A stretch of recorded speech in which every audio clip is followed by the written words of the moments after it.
Hello and welcome to the Beyond Biotech podcast number 120. I'm Jim Cornell and this is the weekly podcast from Labiotech. This week we're looking at the question, could antigen modulation address autoimmune diseases? Immunology is definitely big, both in terms of R&D and sales, but according to the company Greywolf Therapeutics, we've only focused on 2/3 of the puzzle. To have an effect, the body's T cells need to be activated, and that needs 3 key signals: antigen recognition, co-stimulation of non-antigen presenting molecules, and cytokine-mediated differentiation and expansion. Companies have pretty much to date focused on the second 2 signals, but Greywolf Therapeutics is exploring changing signal 1. To tell us more is Pete Joyce, the CEO and co-founder of Greywolf Therapeutics. Okay, so I guess to get things started, I wonder if you could maybe give us a little bit of background on the company. Yeah, very happy to, Jim. So we started the company, myself and Tom McCarthy, in 2017. The founding premise, really, of what it is we're doing, or the technology that we're doing, is really all centered on how do we manipulate that initial detection event of the immune system with the target cell. Because this detection event by the immune system, where it can recognize a foreign agent or indeed can recognize erroneous cells such as cancer, is kind of fundamental to the kind of chain reaction that then happens in immune cell biology. And so it's pivotal in disease. And the tack we've taken really is all around how do we manipulate that detection event, and what's called antigen presentation, antigen modulation.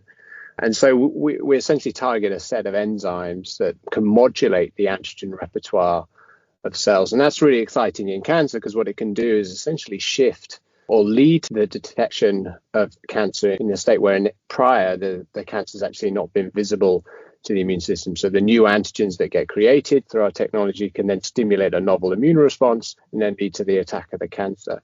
On the flip side, in autoimmunity, the immune system in that situation is obviously detecting cells it shouldn't be detecting, parts of the body it shouldn't be detecting. That's what's leading to the attack of self. And our antigen modulation technology, by blocking these enzymes we call ERAP1 and ERAP2, really are around trying to turn off that activation. Because we shift what is presented to the immune system, we can actually turn off that cross-reactivity. And as you can well imagine, this type of technology can also have applications in virology. So that's the kind of core tech. And then if I just touch on where we are as a company. So as I say, founded in 2017, did our initial Series A in 2018, and we did a Series B, which we recently expanded actually. So the initial Series B was in the beginning of 2023, and then we expanded that May of this year. So we're now in phase 1/2 for our oncology program, which is really exciting because this is a completely novel area of therapeutic biology that we're addressing, aiming to go into expansion cohorts next year into specific indications and start to understand the impact on patients. Our second program is in autoimmunity, and that should be entering the clinic at some point next year. That's all around trying to turn off that kind of initial causative event in autoimmunity, so turning off that cross-reactivity of the immune system itself. And then we've got 2 earlier stage programs that are preclinical, which are all centered on different ways of manipulating that immune recognition and antigen modulation.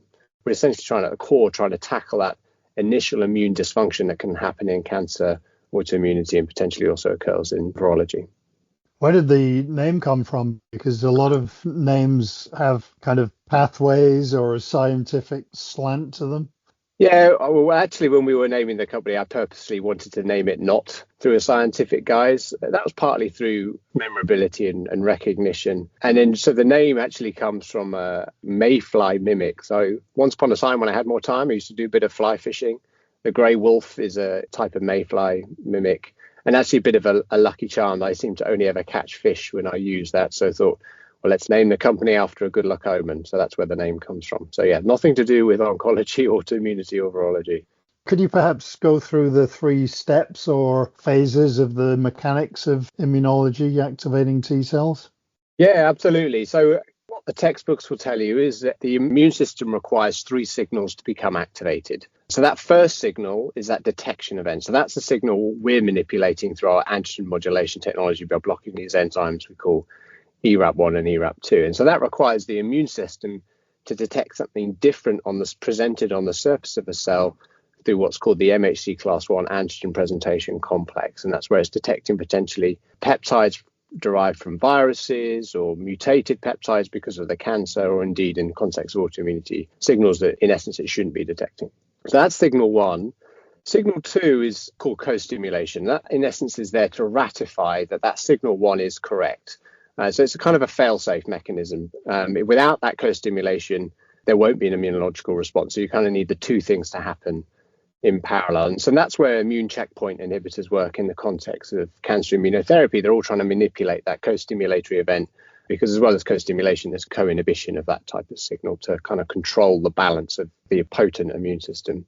And then signal 3 is cytokine release. And that's really there to turbocharge immunological response. Once signal 1 and signal 2 are in place, you need signal 3 to really drive the propagation. So in the context, say, of a virus, you're really trying to clear out that viral infection. So you think of things like IL-2, which is an approved drug in oncology and is also used in a cocktail for a number of other therapies to try and stimulate and bolster that immunological response. So there's clearly been success in signal 2 in the space of oncology and other areas. There's also been success in signal 3, yet no one is really manipulating or changing signal 1, which is what we're really about to do, because we're trying to change that fundamental immune cell detection event to overcome that kind of initial immune dysfunction.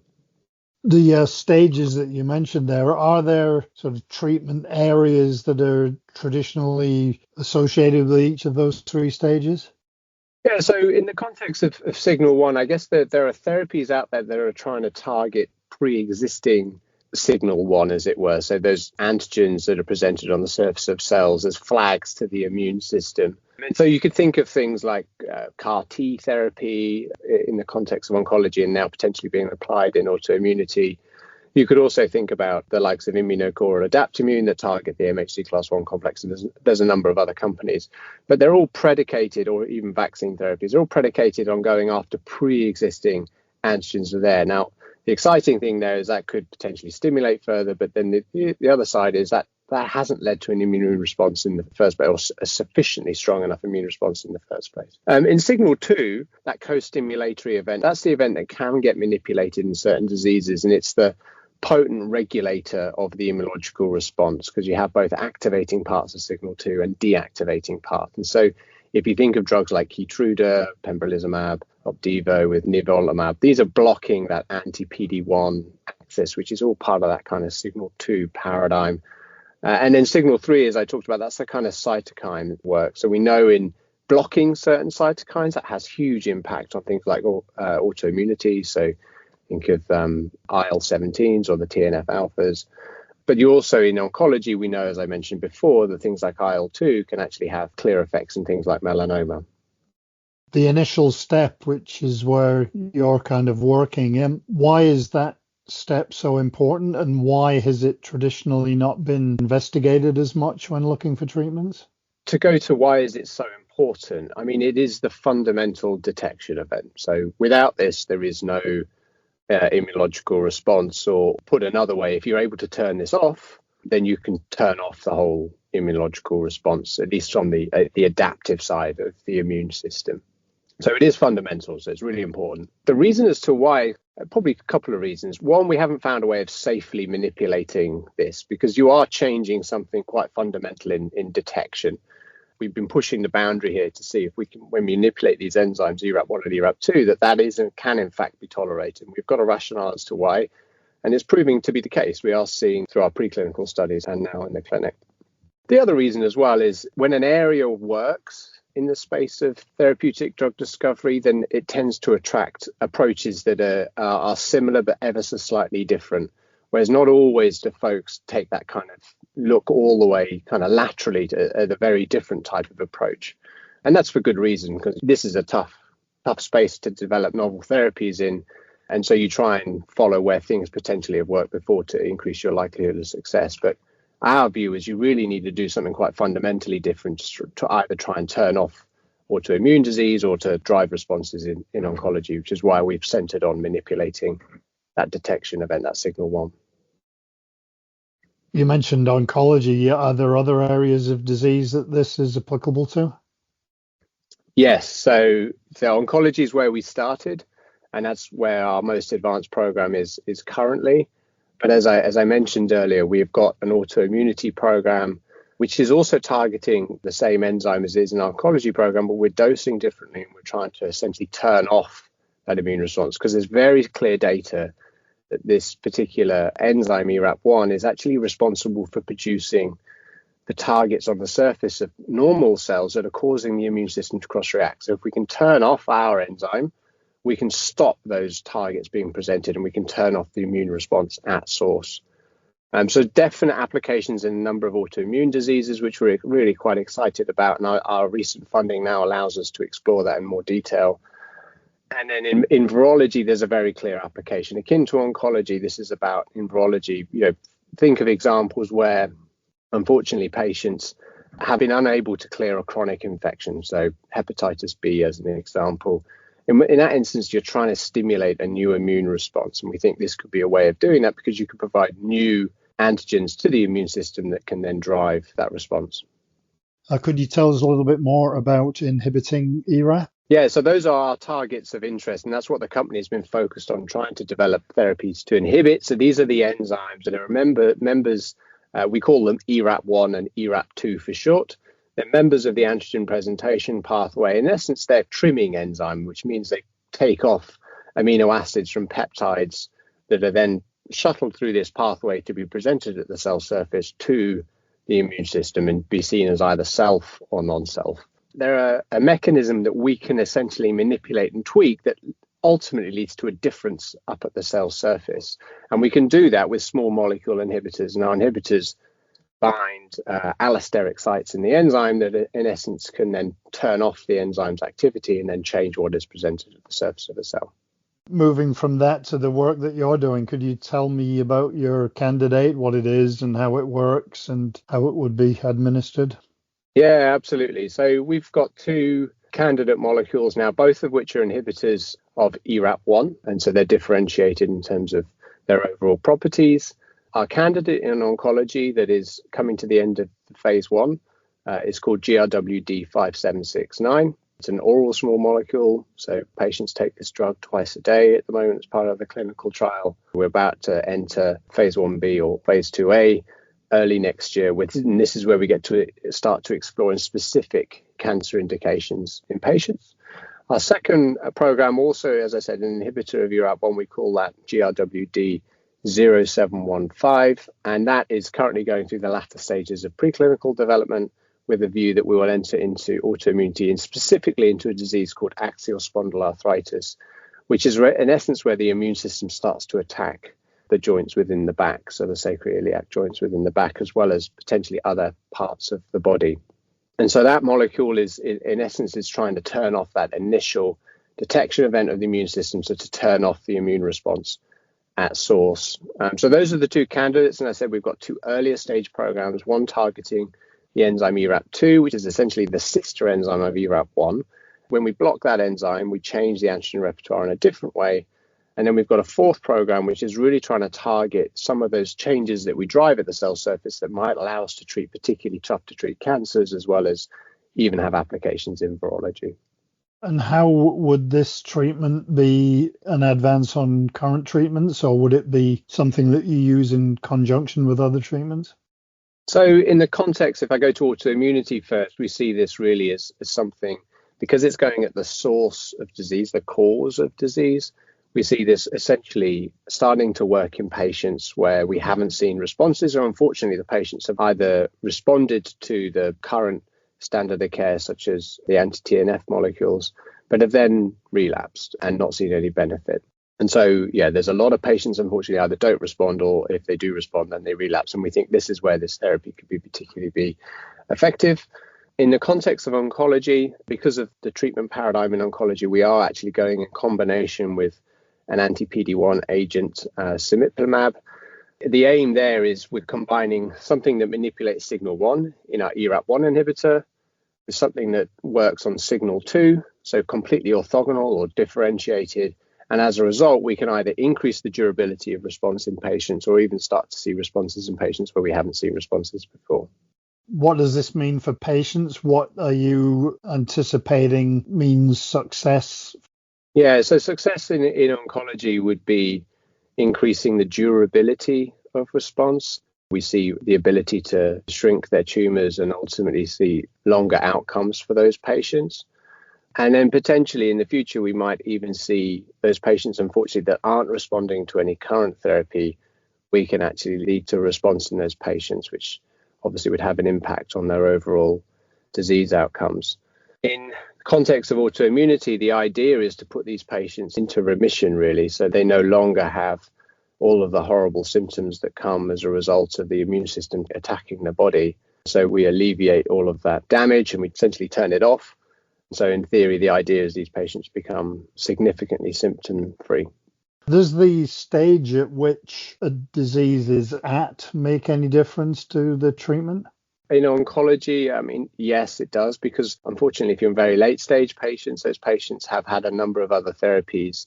And obviously, their overall fitness has been impacted, and particularly their immune fitness has been impacted. So we're being careful about thinking about what is the stage at which we want to see where we could have the most benefit here. And that will undoubtedly mean that we want the patient's immune system to be of sufficient health that the immune system can detect the type of antigen modulation that we're driving. So that would be the objective in oncology. In the context of autoimmunity, we actually think this could work very early in the treatment paradigm. So patients typically have non-steroidal anti-inflammatories. We could see this coming as an oral therapy coming straight after that, so very early in disease and actually nipping the disease in the bud. There is also a very clear rationale that unfortunately, if the patient does progress through the various biologic therapies, that we could move the patient onto this drug after that, because in theory, the immune response is still happening and we have the ability to turn it off. So we hypothesize that it could work in both areas, at least in the context of autoimmunity. Is there a lot of research being done in antigen modulation, and are there other companies involved in this kind of work? Yeah, so we do know that there's interest in this whole kind of paradigm of how do you manipulate this signal one, this immune cell detection. We do seem to be the ones blazing the trail here, at least 3 to 4 years ahead of any of the potential competitors, either biotech or pharma.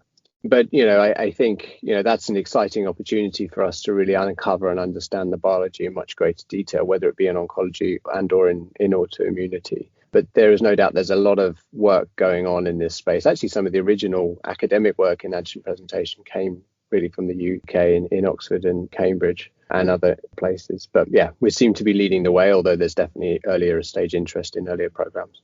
Has that led to interest in terms of investments and partnerships for you?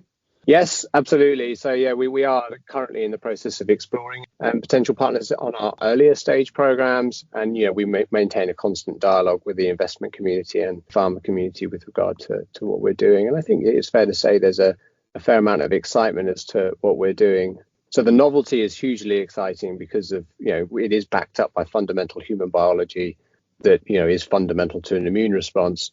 I guess, to be candid, the challenge can always be when you're in a completely new space like that, you've got to do the hard work and show whether or not this has potential, as opposed to being a fast follower in another area. And that's hugely exciting and motivating for all of us as a team, because we think this biology has huge potential. Then it's kind of convincing others of that potential as well. I guess it's two sides of a coin. One is that you're in an area that nobody else is, which is an advantage. But as you said, by being in a field that nobody else has quite done before, there's not necessarily skepticism, but you kind of have to prove that what you're doing is going to be valuable. Yeah, you have to do the work and you have to do the hard biology. And as we think about that in the clinic, it means, are we really testing our hypothesis? Have we got the biomarkers there to be able to show that we're blocking and manipulating this mechanism, which we had to develop all from scratch, but now in a great place to be able to do it. And then for external folks, when you're in such a new space, it's hard for them to calibrate risk, right? So that part of educating and all of the work we do in terms of understanding the biology. You mentioned some of the other things in your pipeline already. So what are the next steps for you moving forward? Is it to concentrate on the things that you have, or are you still developing other treatments? Yeah, it's two parts. So, I mean, we just closed additional financing, which took our Series B close to 100 million US. That allows us to push those two more advanced programs, the one in the clinic and the one that's close to the clinic. But we do think there's real value in the earlier stage programs we have. So the plan is to advance our ERAP2 program, which is in preclinical at the moment, as well as the program we call the MHC-directed therapies, which is can we start to tackle even tougher to treat cancers or even things like chronic viral infection. So we are focused, moving the clinical programs forward, but we are continuing to move the underlying biology, because that can also impact our lead programs in terms of understanding how these mechanisms work and can be applied. So what's the kind of, obviously you can't be exact, but what's the timeline moving forward? Yeah, so the recent financing we did funds us all the way through to the end of 26. Our oncology study will run, so our phase 1B or phase 2A will run through 2025 and first half of 2026. That will give us a really good indication of how it's potentially working in patients. Our autoimmunity program will run through phase 1 in that. And then the aim is to bring one of our earlier stage programs onto the cusp of being ready to move into the clinic by 2026. Do you think that the work that you're doing will lead to greater industry interest? Do you anticipate more people getting into this stage 1 field? Yes, I think either by manipulating these enzymes or potentially there might be one or two other kind of targets of interest in this space. I think if we're able to demonstrate the impact of this across the three, at least one of the three therapeutic areas where we think it could have application, I think it could be more than one of the three, then it will garner significant interest. To be fair, already is amongst those communities. So yeah, I guess watch this space and see how we progress over the next 1 to 2 years. Do you go to a lot of events to talk about your work, with it being so different? Yeah, we do. Yeah, we go to a lot of the key research. We actually presented our initial clinical data in oncology at ASCO earlier this year. That was in May in Chicago. And we go to various other major cancer conferences such as ESMO and AACR. And then on the autoimmunity side, we go to the key kind of rheumatology or translational autoimmunity conferences there. So we talk about the science. We've been, we're invited to present. And then on the kind of business or corporate side of things, we obviously go to the kind of major events there to educate the investment community and pharma community as well as to what we're doing. That must be interesting, given that it's such a new area. What's the reaction like when you give presentations? A lot of interest? Yeah, there is a lot of interest. It's been interesting to watch the kind of journey of that over the last 6-7 years. I think initially it was an interesting idea, but I'm not sure you'll be able to do that. Is it going to be safe? Are you going to be able to lead to the types of effects you would expect based on what was previously seen in the literature? But as we've kind of continued to progress forward, I think it's fair to say the excitement in the space has really ramped up across a number of areas. And that's been really exciting to see. And we get great input and feedback on what we're doing, but also on how we can continue thinking about applying it. It's always interesting to find out about companies doing things differently, and I'd say Greywolf Therapeutics is definitely one to watch in the future. Don't forget to check out the latest news and articles over at Labiotech.eu, and I hope wherever in the world you are, you have a great week ahead. Thanks for listening, and I hope you'll join us again next time for another Beyond Biotech.